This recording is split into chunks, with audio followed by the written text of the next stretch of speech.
John Carullis, and welcome to Insight. Sometimes the story behind the story is just as good as the first story, and our guest today, Matthew Quick, has such a story. A LaSalle graduate, Quick took a plunge from his life and followed a dream which he achieved not once but twice with the novels The Silver Linings Playbook and the forthcoming Sorta Like a Rock Star. Welcome, Matthew. Thanks for having me. Pleasure. Rather than me tell it, let's hear it from you. You were teaching high school. I was teaching at Haddonfield Memorial High School. Right. I had been teaching high school English for about 7 years, and I was trying to write in the summertime, and I was writing, but I'd never had any time during the year to really, give to my writing of novels. Mm-hmm. And I woke up one day and I was 30, and 30 sounds incredibly young to me now because I'm 36, almost 37, but at the time it just seemed so impossibly old, and I thought about being 17 years old and always wanting to write a novel, and I just hadn't done it yet, and I kind of fell into somewhat of a depression, and I would go to work every day and I would have this happy face on, but I would come home from my job sometimes at 11 o'clock at night because I was coaching and teaching and running clubs, just exhausted and with nothing left over for my art. And my wife noticed, and one day she sat me down and she said, you really got to make a change. You're not the same guy that I met at LaSalle. You're going to conquer the world. You're going to do all these beautiful things, and you're not happy. And so I said, well, how can we make a change? How are we going to do this? And she says, well, if I could make it happen for you that you could write full time, would you go for it? And so at the time I said, sure, because I thought, there's no way that she'd ever be able to make it happen. And she got on the phone that night and she called her parents in Massachusetts. And she basically told them that, we're unhappy working these full-time jobs. We've always wanted to be full-time fiction writers. Would it be okay if we came up to Massachusetts after we quit our jobs and sold our house and basically lived with my in-laws for indefinitely?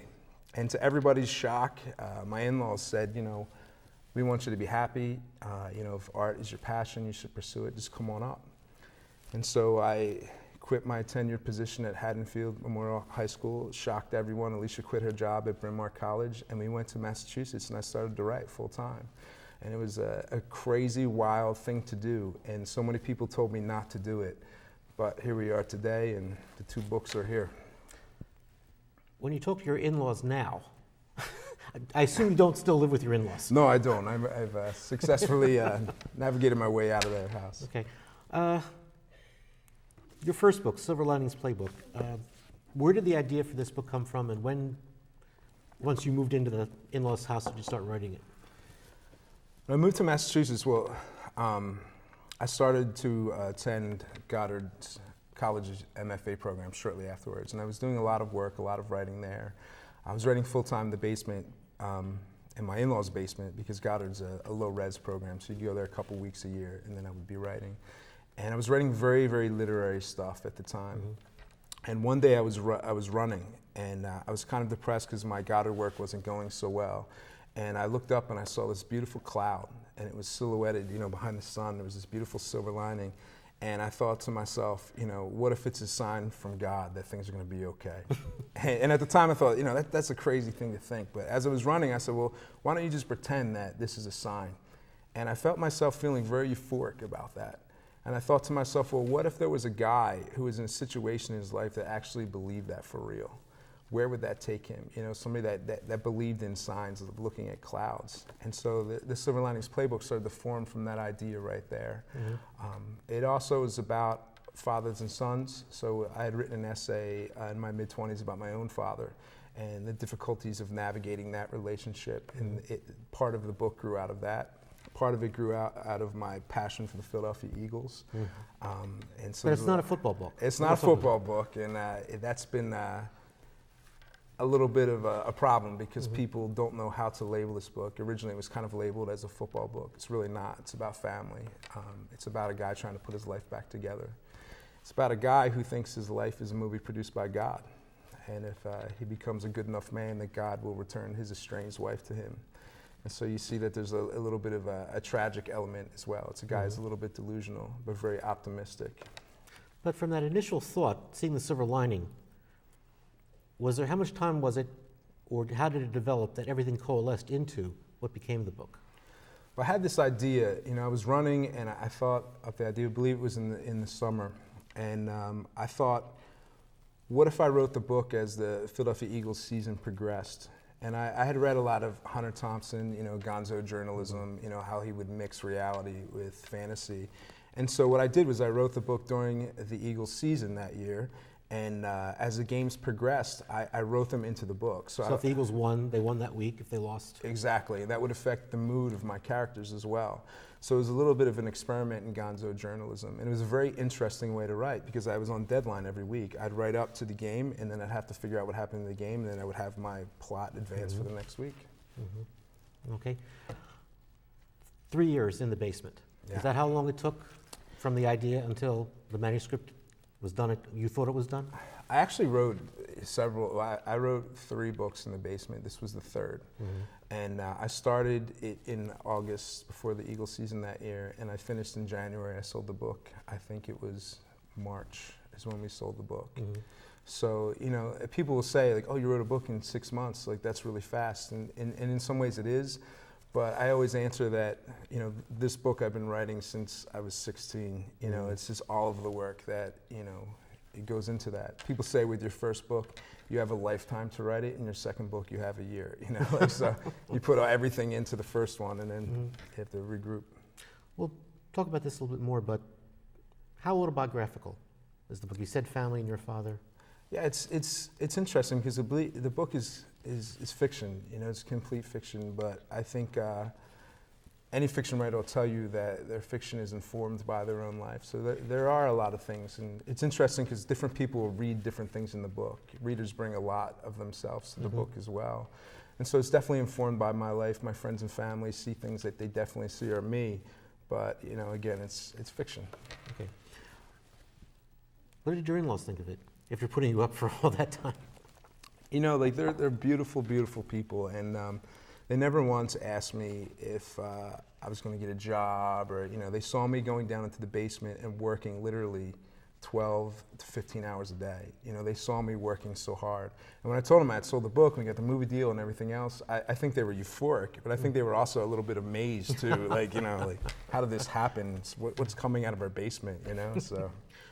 And we'll talk more of that when we return. Please join us.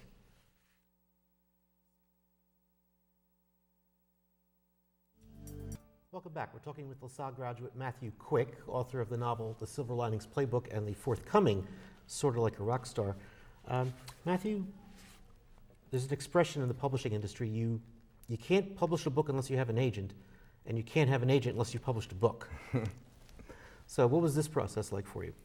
It's difficult. I think before you're agented, before you have an agent, it definitely can feel as though there's a bit of a club, and there's definitely a way that people in New York operate, and they're not very forthcoming about that. There's a lot of work involved just learning the business of the publishing world, and I think that people are a little bit secretive about that because it separates people. The same way as if you didn't want to take the SAT, you wouldn't be able to get in college. If you don't want to learn about the publishing business, if you don't want to do the extra work, you probably won't be prepared for what's coming in the publishing world as well. And so I think that finding the agent is a difficult process. And for me, it involved seeking out many published writers, asking them how they got their agent, trying to figure out how things work in New York City, and then submitting to many, many, many people. I pitched a first book. It was called Law, and it just was rejected everywhere. And I actually had referrals from published writers, and it just went nowhere, and it was very depressing. But there was one agent who kind of took an interest in me because I followed up with a kind letter. She wrote me back. We developed an email relationship, and she started to mentor me and kind of tell me the ins and outs. That is a very common story. Now, they can't connect you with someone that's just going to buy your work, but you can start to learn about the different tastes in New York City, how things work, and the more you know, the better your chances are. When I pitched this book, I started sending it out, I think it was in February, and I pitched to, I think, 140 different agents in New York City before I found my agent. I was rejected by 72 different agents for this book. And then I got a call one day from Doug Stewart at Sterling Lord Literaristic. Sterling Lord represented people like Jack Kerouac. And so when I got the call, I was completely shocked. And he called me and said, I can sell this book. I think I can get you a movie deal. And at first I thought it was a joke. I thought like one of my buddies was, pulling my leg. But it just goes to show that Doug gets my work, and he works with people who have similar tastes to him. And so it was a good connection. It's a lot like matchmaking. I tell people it's a lot like dating. If you come to me and say, I want to be set up with your agent, personalities, tastes, it might not work. It's a delicate process. What did Doug like about the book? Doug likes very voice-driven fiction. He likes stuff that is very emotional. And I think that this is a first-person, kind of a little bit of a quirky story. It's definitely a book that people cry through. There's a lot of emotion. It's emotionally vulnerable. I'm a writer that I kind of put my heart on the page, and I think that he really values that as well. Mm-hmm. And it was interesting too, because after I got to know Doug and started to read some of his other authors, Carolyn Parkhurst, for example, who wrote The Dogs of Babel, she's a much more literary writer than me on the sentence level, but story-wise, she also tells very emotional, quirky stories that are somewhat voice-driven. And so I started to see that, you could see Doug's other clients, you could kind of see what he likes. And once you know that, I would know if someone came to me, would Doug be a good fit for me? I probably could say yes or no. That being said, you never know until you try, right? It could just be a fluky thing, and it really does have to do with taste. If you pitch a book to an agent in New York City and they just went through a divorce or having a bad day and they read it, they might not like it, but they might like it the next year. It's very subjective, very subjective. From the time that Doug agreed to be your agent, how long then to find a publisher? It was interesting because things happened very quickly, but they happened in a very odd way. We got a movie deal with the Weinstein Company first, and it was contingent on them selling the book in New York. And at first, Doug had a little bit of a problem finding a publisher in New York for me.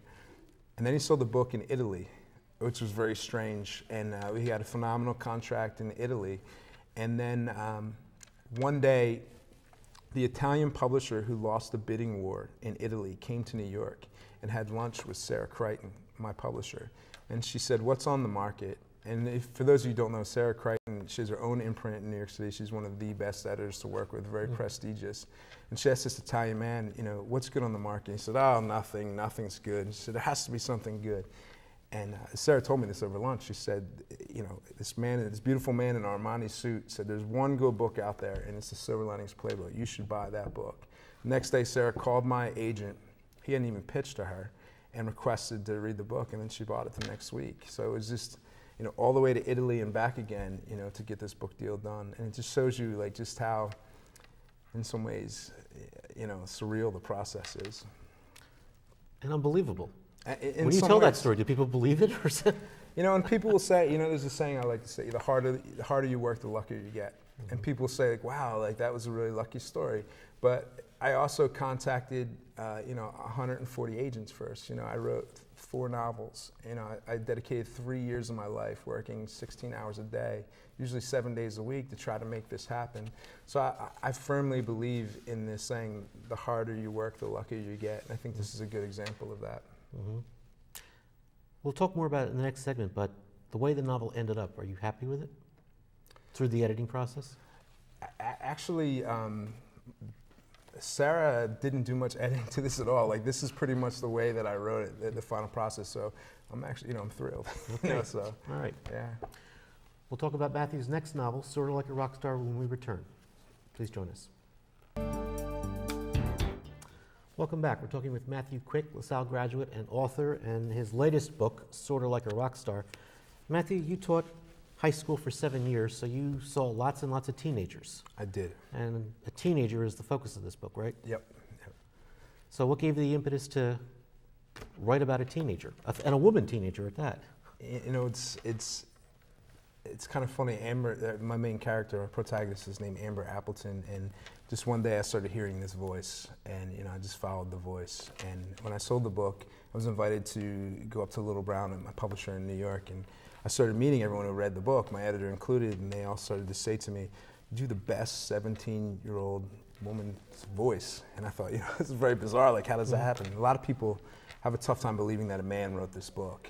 And I think that really where that comes from is I did a lot of counseling with teenagers at Haddonfield High School, and worked with a lot of teenage girls.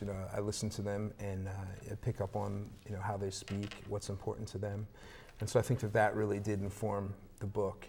I've been telling people that Amber Appleton is the best of all my former students, the best of my friends and family, the best of me. She's just this very hopeful, idealistic kid who at the beginning of the story is homeless and is doing an extraordinary amount of unusual community service to try to get a college scholarship to Bryn Mawr College is where she wants to go. Sorry, LaSalle. But she's just this character that's been kicked in the teeth by life again and again and again, but she just refuses to give up hope. When a fatal tragedy happens in the book, she kind of sinks into this very deep depression, and at that point, the community is called to kind of rescue her and buoy her out of that.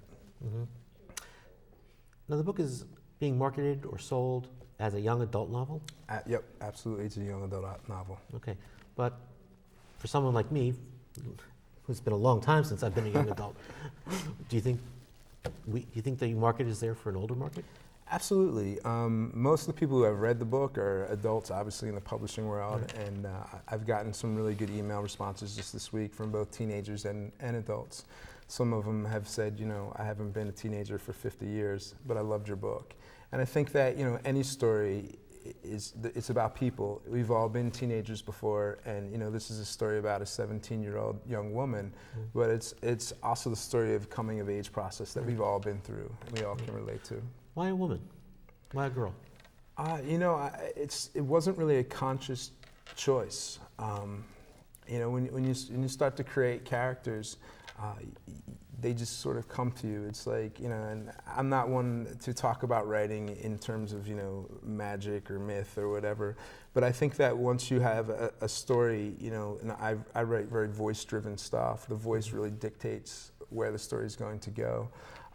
With Amber, I think it's because perhaps, because I had some people in mind that I'd worked with before at Haddonfield, and again, it's definitely fiction. It's not nonfiction, but these things affect you. Voices get in your head, ideas get in your head, and I think that Amber just kind of, she was in here somewhere, and she just came out.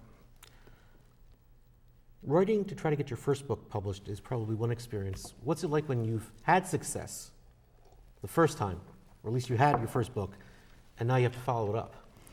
It's tough. Everyone talks about sophomore slumps, and I think it helped me a little bit to switch into the YA world because, people are treating this as a debut YA. I'm a debut YA novelist. So it's a little bit different than following up with another adult book, which in some ways is good. But I think there's pluses and minuses. People who like the Silver Linings Playbook are now expecting, to like this as much or better. You've got to kind of up the ante every time and, keep bringing people into the process, more readers. Let's talk about another writer in the family, your wife. Yes. Who made the sacrifice, and now she has a novel coming out, right? She does. She has a novel called Simply From Scratch, and it'll be out August 5th from Dutton. Also dealing with students, I think? It's about a young widow, and she befriends a young neighbor next door as a way to get over her grief. Her husband passes when he goes down to New Orleans after Katrina to do volunteer work, and he doesn't come back. And it's about how she kind of gets over the grief of losing her husband. Okay. Well, sometimes couples get competitive. Yeah, it's true. So do you ask each other to read each other's manuscripts? We do. Alicia and I read each other's work, and it's usually after the book is complete and before we send it to New York to our agents. And we are critical of each other's work, but in a very supportive way. Both going through this process, we've both gained the appreciation that it's very hard to publish a book.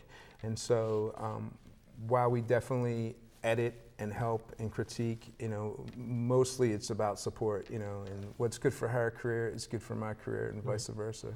Okay. Were you a different writer when you were writing like a rock star?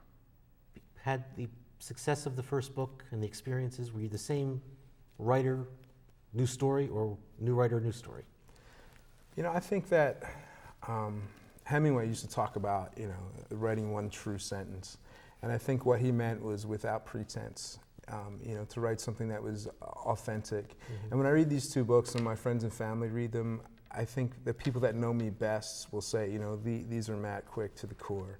And so when I wrote this book, I feel as though I was a little bit more wise about publishing and the craft, but the heart of the book is the same as the heart of this book. You know, they're both coming from the same place. What's next? I have a young adult book called Boy 21 that I just sold to Little Brown last month, so that'll be my next published book. When's that out? That will probably be out in 2 years or so. Okay. And while your experience with Silver Linings Playbook seemed almost fairy tale-like, you met your wife here. I did. Two students at LaSalle. Where? In the food court, I think? Yeah, in the food court. I got up one morning and my best friend, who was in a band at the time called Lefty's Deceiver. They actually still play, but I'm not in the band anymore. And my friend Andy said, "Do you want to have breakfast with me? I'm going to meet this new girl." And so I tagged along as a third wheel, and his girlfriend had a friend named Alicia. She was 17 years old. I was 19. We met, we fell in love. We've been together ever since. You know, All right. all because of LaSalle. Go Explorers. Thanks for being on the show. Thank you. In bookstores now, Matthew Quick. Thanks for watching. We'll see you again on Insight. All right.